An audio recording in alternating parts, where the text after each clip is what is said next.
Are you ready, Matt? Daniel, you ready? Ready? Let's give him positive feedback.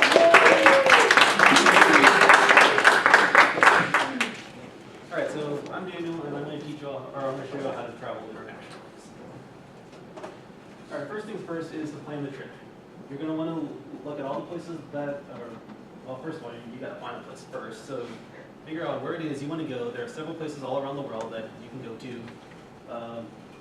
And one of the first things you need to take into account is how much it's going to cost. Places in Europe right now are pretty expensive. Australia, it's about the same here, and maybe like Africa or Eastern Europe, it's not as expensive to go to.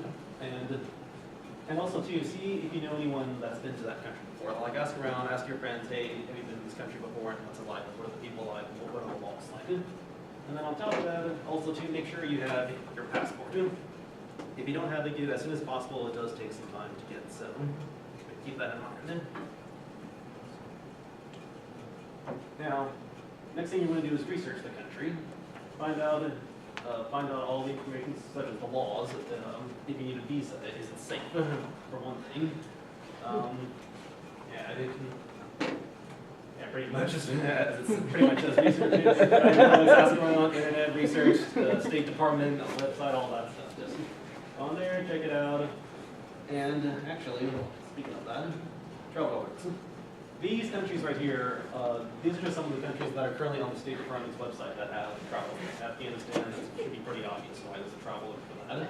Mexico, drug war, Colombia, same thing, Syria, government repression, Central African Republic, not safe, Mali, coup d'etat, which happened recently. So this is just some of these countries. There are others. Just be on the lookout. Just keep an eye on that website. And if your country's on there, you might want to reconsider taking that trip. Obviously.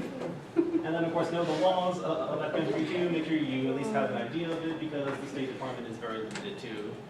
And especially if you go to one of those countries, such as Afghanistan, they're probably not a whole lot they can do for you. At that point, you're at the mercy of whoever. At that point, you're at the mercy of the Taliban. So good luck. At that point. Next thing you're going to do, next thing you're going to do is go to your bank and let them know that you're traveling overseas, and let them know that, tell them the exact dates you're going to be overseas, so that way you can tell them, or that way you're able to use your debit card or credit card, whatever, and not get any international charges, and also to trade out for foreign currency. Same thing with your phone company. You're going to want to tell them, hey, I'm going to be out of the country these days, or during this time. Is there any plans I can use? When I went to Australia, I asked AT&T if they had any plans, and they do have ones for different countries. So you can go and ask them, and they'll find a way, so that way you're not dealing with international charges. Alright. Now, the next thing you're going to do is, after you got all that done, all the research done, you pack. Check the weather of that country. Make sure, for example, it's winter in Australia during our summer, so make sure you pack for winter. If you're going to Africa, like South Africa, it is hot here, like you're in Texas, so make sure you pack much the same way. And of course, make sure you don't pack anything illegal, because you do not want to get into a foreign country and get detained. Of course. and of course, too, you also pack iPhones, headphones, iPods, all that stuff that you're going to need. And check to make sure you've got everything. Make sure you know how to contact the U.S. Embassy, the consulates. Make sure your passport's ready, all filled out. Make sure people know you're traveling out of the country, and you got everything. And enjoy your trip. That's all.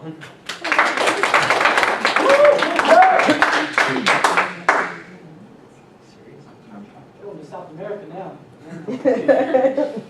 So you're begging really well, you can go talk to him? Because I'm just going to go to London, and I have no idea how I'm doing all this. Just go to your bank and tell them, yeah, I'm going to London, I want $200 of pounds. You can get traveler's checks. How much is it to travel from here to California? Because I didn't want to How much just is carry a it to bunch of travel from here cash. to California?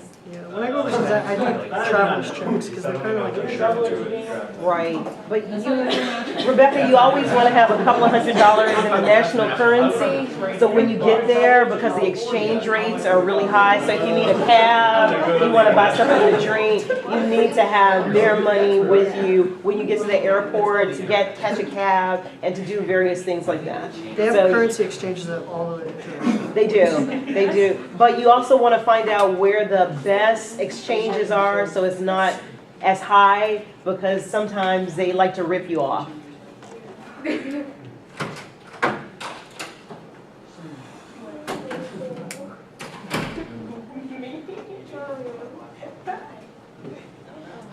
Everybody, you know what to do. Tally up your scores for Daniel. You're writing something positive Yes. first, and then you are writing words of encouragement but improvement.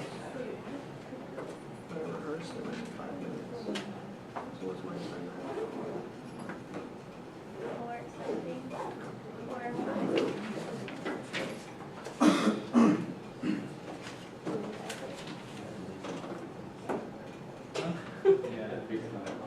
five.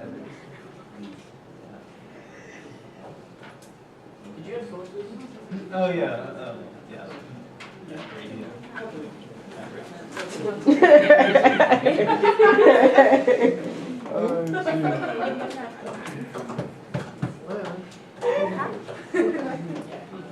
How many trust that website? I'm just kidding. I just like all the old audio. Is the drug trafficking? I have different. I know it's really good.